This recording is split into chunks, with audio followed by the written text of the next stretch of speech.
ശുദ്ധി കലശം ഇന്ന് തന്നെ തീരില്ലേ? ആ, ഇക്കുറി കലശം എന്താൻ ആർക്കാ നോമ്പ്?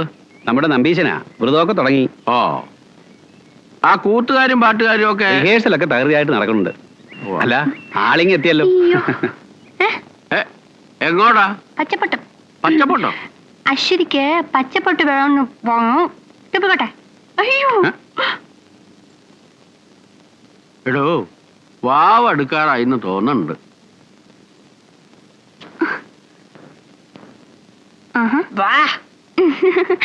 എന്താ മനസ്സിൽ വിചാരിച്ചിരിക്കണേ? എന്താ പച്ചപ്പൊട്ട് വേണം എന്ന് പറഞ്ഞപ്പോഴേ ഞാൻ മനസ്സിൽ കരുതിയതാ എന്തോ പ്രശ്നം ഉണ്ടെന്ന്. പുഴയെടുത്തൂടി പഠിക്കാനാണെന്ന് പറഞ്ഞു, പ്രേമിക്കായി വീട്ടിൽ ചോദിക്കാനും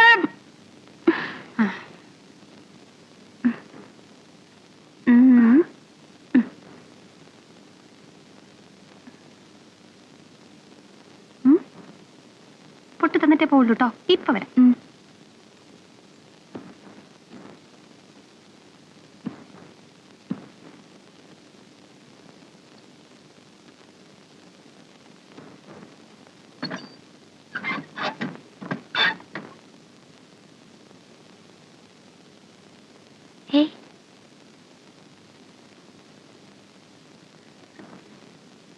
अश्वती दिले में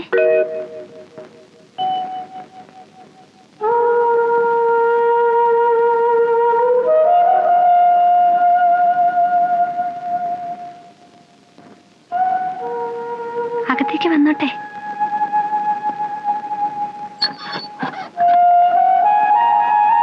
എനിക്ക് പേടിയൊന്നുമില്ല കേട്ടോ. ഇവിടെ ഇരുന്നോട്ടെ. ഒരു പൊട്ട് തൊട്ടുതരാട്ടോ.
ശങ്കര, മാധവൻകുട്ടി, ഒരെണ്ണത്തിനും വിളിച്ചാൽ കാണില്ല അത്യാവശ്യ സമയത്തിന്. ഇദ്ദേഹം ഒന്ന് സമാധാനമായിട്ട് ഇരുന്നട്ടെ.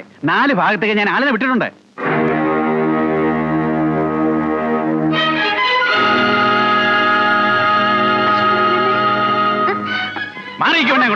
മാസത്തെ നിന്റെ മേലൊക്കെ തെരുവില് തറവാട്ടി കയറി കളിച്ചാലുണ്ടല്ലോ നിന്റെ കാലിന്റെ മുട്ടിയാൻ തല്ലി ഓടിക്കും പറഞ്ഞേക്കാം.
അശ്വതി ബാലേന്ദ്രന്റെ മുറപ്പെണ്ണ്. അവർ തമ്മിൽ സ്നേഹവുമാണ്. ഇത് രണ്ടും മാധവൻകുട്ടിക്ക് നിഷേധിക്കാൻ പറ്റുമോ?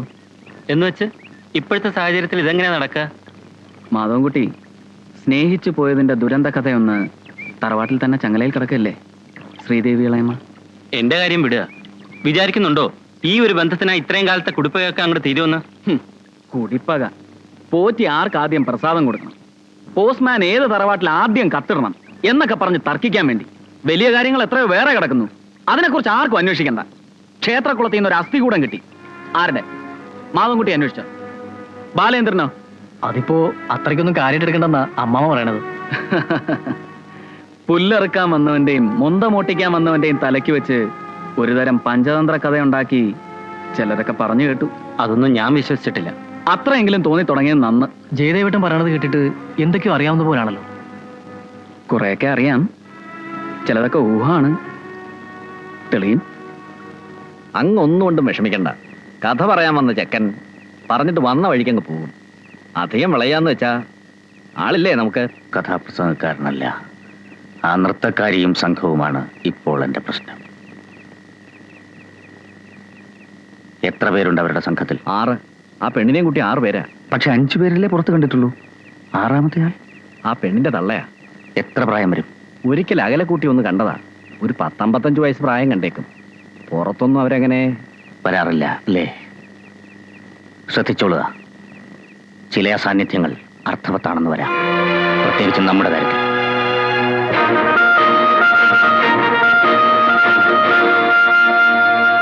ഒരുക്കങ്ങളൊക്കെ പൂർത്തിയായി അല്ലേ? നന്നായി. ഇനിയിപ്പോ ശങ്കയൊന്നുമില്ലാതെ ഉത്സവത്തിന്റെ കാര്യങ്ങളിലേക്ക് കടക്കാം.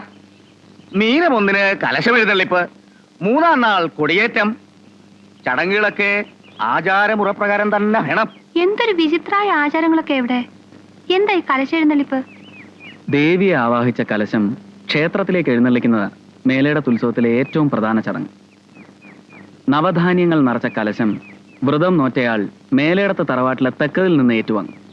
പിന്നത് തലയിലേന്തി ദേശം ചുറ്റി എഴുന്നള്ളി. ഓരോ തറവാട്ടിലെയും ഏറ്റവും മൂത്ത ഇളമുറക്കാരി കലശത്തെ വരവേൽക്കണമെന്ന്. കലശം ദേവീ സന്നിധിയിലെത്തി 3-ാം ദിവസം ഉത്സവം. കലാപരിപാടി നടത്താൻ പറഞ്ഞവരെന്തിനാ എഴുന്നള്ളത്തിന്റെ പുറകെ നടക്കണേ? അതും ഒരു ചടങ്ങാണ്. ദേവിയുടെ മുന്നിൽ കലാപരിപാടി അവതരിപ്പിക്കാൻ വരുന്നവര് കലശത്തോടൊപ്പം നാട് പ്രദക്ഷിണം വയ്ക്കും. ഓരോരോ വിശ്വാസങ്ങൾ. ഓഹോ, അപ്പൊ നമുക്ക് വഴിനീള കഥാകഥനം നടത്താലോ അല്ലേ? അയ്യേ, അതെങ്ങനെയാ സാധിക്കുക? കലശത്തോടൊപ്പം നടക്കുക, അത്ര.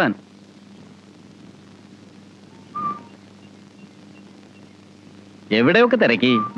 രാത്രിയിൽ മഠത്തിലോട്ടൊന്നും ചെല്ലണമെന്ന് പറഞ്ഞു തിരുമേനി. ആ,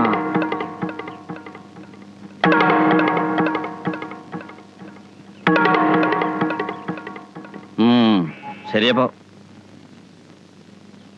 യോ, എന്നാ ഞാൻ പോട്ടെ. ഏയ് ഏയ്, ഉം. എനിക്ക് ഇയാളെ അത്രയ്ക്ക് അങ്ങോട്ട് പിടിക്കുന്നില്ല. ഇയാളെ അല്ല, ഈ തടിയന്റെ തലവനാ തിരുമേനിയില്ലേ, ഒരു ജാതി ഇളിയും നോട്ടവും ആ താടിയും ശരിയല്ല. തിരുമേനി വിളിക്കണു, തിരുമേനി തീരുമാനിക്കണു, തിരുമേനി കൽപ്പിക്കണു, തിരുമേനി അങ്ങനെ പറയണു, തിരുമേനി ഇങ്ങനെ പറയണു. ഇത്രയ്ക്ക് അങ്ങോട്ട് പൊക്കി പറയാൻ ആരാ ഇയാള്? 10-60 വർഷം മുമ്പ് തെക്കുനിന്നൊരു നമ്പൂതിരി ഈ മേലേടത്ത് ഗ്രാമത്തിലേക്ക് പുഴ കടന്നു വന്നു. ജ്ഞാനിയായിരുന്നു, തന്ത്രിയായിരുന്നു. മറ്റുള്ളവർക്ക് വേണ്ടി 3 കാലങ്ങളുടെയും കളം അദ്ദേഹം കൃത്യമായി വരച്ചു. പക്ഷേ സ്വന്തം ജീവിതത്തിന്റെ കളം വരച്ചപ്പോൾ മാത്രം തെറ്റിപ്പോയി. ആളെ മനസ്സിലായി കാണും. മേലേടത്ത് ഭഗവതിയുടെ പഴയ ശാന്തിക്കാരൻ നമ്പൂതിരി, എന്റെ അച്ഛൻ. എന്റെ അച്ഛൻ പറഞ്ഞു കേട്ടിട്ടുള്ളത് അങ്ങനെയല്ലല്ലോ.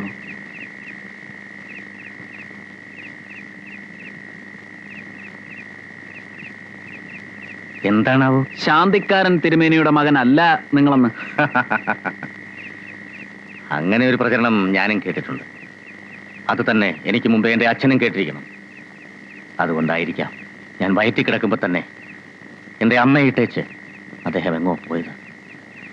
പാവം പോറ്റിയമ്മ പ്രസവിച്ച അച്ഛനില്ലാത്ത കുട്ടിക്ക് ലോകം നൽകിയത് എന്താണെന്നറിയോ? പട്ടിണി, അവജ്ഞ, പുച്ഛം. 10-12 വയസ്സിൽ അക്കരയ്ക്ക് വഞ്ചി കയറുമ്പോൾ ഒരു പ്രതിജ്ഞയുണ്ടായിരുന്നു മനസ്സിൽ. 28-ാം വയസ്സിൽ തിരിച്ചു വന്നിറങ്ങുമ്പോൾ അത് നിറവേറ്റാനുള്ള കരുത്തുമുണ്ടായിരുന്നു. ഇതൊക്കെ അങ്ങോട്ട് പറയുന്നത് എന്തിനാച്ചാ, കലാകാരനാണ്, അറിവുള്ളയാളാണ്. എന്നെപ്പോലുള്ള ഒരാളുടെ മനസ്സ് പെട്ടെന്ന് മനസ്സിലാവും. ഓ, നൃത്തക്കാരിയുടെ പേരും പറഞ്ഞ് നിങ്ങളുടെ ആളുകൾ എന്നെ തല്ലാൻ വന്ന രാത്രി തന്നെ വ്യക്തമായി നിങ്ങളെ ഞാൻ മനസ്സിലാക്കിയിരുന്നു. ഇപ്പോൾ നമ്മൾ ശരിക്കും നേർക്കുനേർ വന്നിരിക്കുന്നു.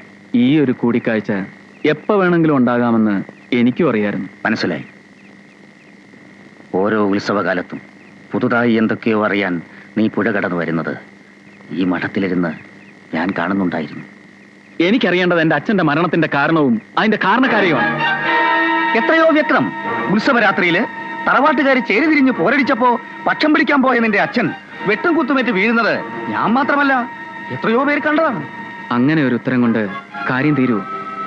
തറവാട്ടിലെ ഈ ചേരിപ്പോരിന്റെ പുരാണം മേലേടത്ത് ഗ്രാമത്തിന്റെ നാടോടി കഥയാക്കിയത് നിങ്ങളുടെ വിജയം. എനിക്കറിയേണ്ടത് അതിന്റെയും പിന്നിലെ കഥയാണ്. കഥ പറയാനാണ് നിന്നെ വിളിച്ചിരിക്കുന്നത്.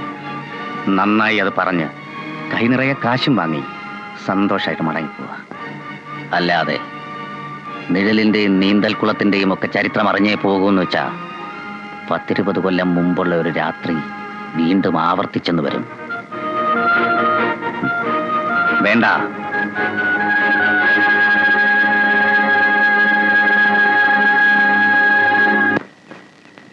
ആരുമില്ല ഇവിടെ?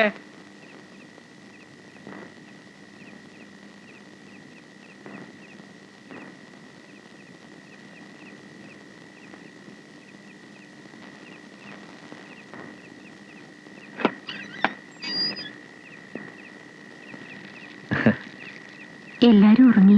തിരുമേനി വന്നിരിക്കണു.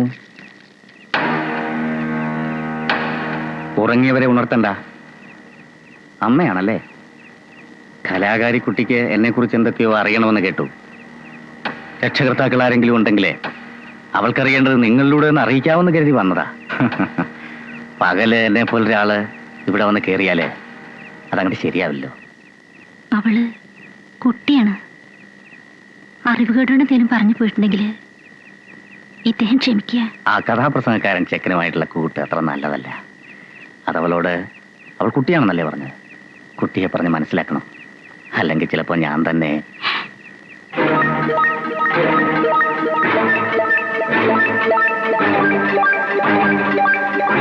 എവിടെയോ കണ്ടപോലെ. അമ്മയ്ക്കൊരല്പം വെളിച്ചത്തിലേക്ക് നീങ്ങി നിൽക്കുന്നതിൽ വിരോധമൊന്നുമില്ലല്ലോ.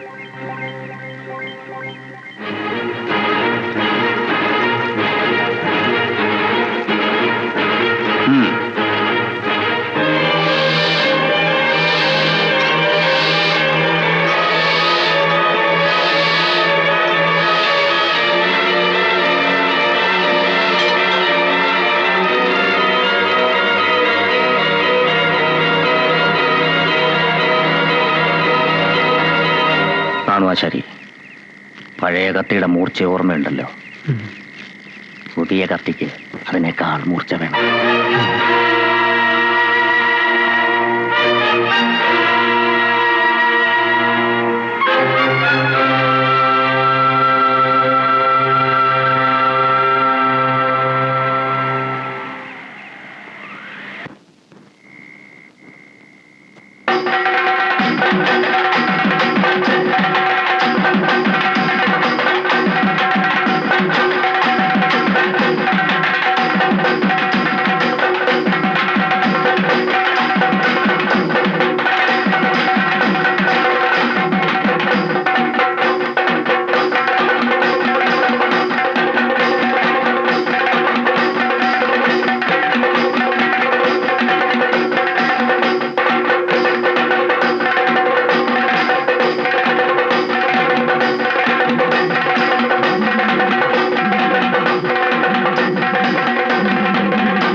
കുളി കഴിഞ്ഞ് ഇതുവരെ എത്തിയില്ലേ? ഒന്ന് ഇങ്ങോട്ട് വയ്ക്ക, ഒന്ന് അങ്ങോട്ട്.